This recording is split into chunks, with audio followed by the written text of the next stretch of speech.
Hello, Dan Joss. How are you today? Doing fine. How are you? I'm well, thank you. So, I believe it was Thomas Edison, when he was making the light bulb. People said, "You failed all these times." And he says, "I didn't fail. I just learned how not to do it," which I think is very appropriate because he's looked at the past and taken it into account. And I think with stocks, we have that opportunity as well. And I think it's called survivorship bias. That's right.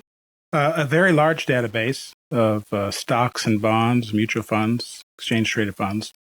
There are many. Morningstar is one of them. But they only keep track of, arguably for good reason, the investments that you can invest in today. Not paying attention to the ones that failed in the past. That's right. And 5% of the funds, for some reason, fail or are merged out of existence every year. There's lots of new things, but there's also lots of old things that are no longer available. In fact, 2008, maybe right after that market crash, so in 2009, 11.5% of the investments in mutual funds went out of business or were merged. Gotcha. So they're not available. And what that causes, in your point of survivorship bias, is they're not in the statistics today. So when we look back over, let's say, the last 2 decades, we would see these funds did this performance. But these funds don't include all the ones that went out of business. And so we're overestimating the statistics. That could cause us to think differently about what's available today and how we go forward in the future. And you could take a look at, to make it in terms of employees. We have 100 employees, and we interview them and they say, "How are we doing as management?" "Oh, you're all doing great," except who we're not interviewing. The 150 employees that left out the door yesterday because they had a gripe, right? So survivorship bias can tilt the way we see current information. I think that is very astute. We have to pay attention to the past. Otherwise, we might be condemned to repeat it. It's like Thomas Edison. Right. How not to do things.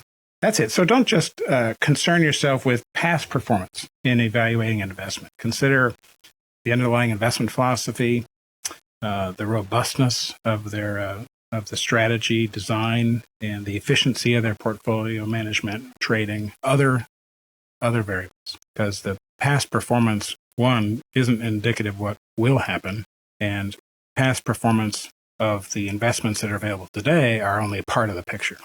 Right. The picture is composed of lots of different elements and colors. Lots of failures. Yes. Okay. All right. So if somebody came out and said, "I think I'd like to start a videotape store where people can rent videotapes." Oh, that's a great idea. It's a great idea. We get cassettes, VHS? Yes, VHS or beta. Yeah.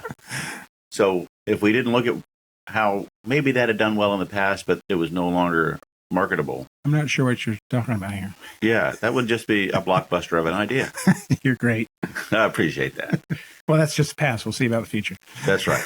All right. So speaking of the future, if someone wants to get in touch with you in the future, the near future, and call you or email you, what are some of the best ways to do that? Best way is a phone, 757-903-2127.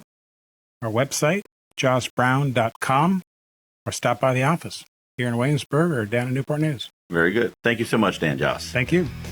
Money Talks is a weekly program presented for the listener's benefit and entertainment. It is provided at no cost to the listener, and the ideas, opinions, and comments are not to be construed as legal advice, tax advice, investment advice, or other advice specific to the listener. Listeners are encouraged to seek the advice of a licensed professional or other qualified party when dealing with financial, legal, tax, medical, investment, insurance, taxidermy, plumbing, electrical, carpentry, real estate, chiropractic, veterinary, oral hygiene, hot air ballooning, etc. We have given you some food for thought. Now, call a licensed professional such as Dan Joss at 757-903-2127. Thanks for listening, and remember, failing to plan is planning to fail.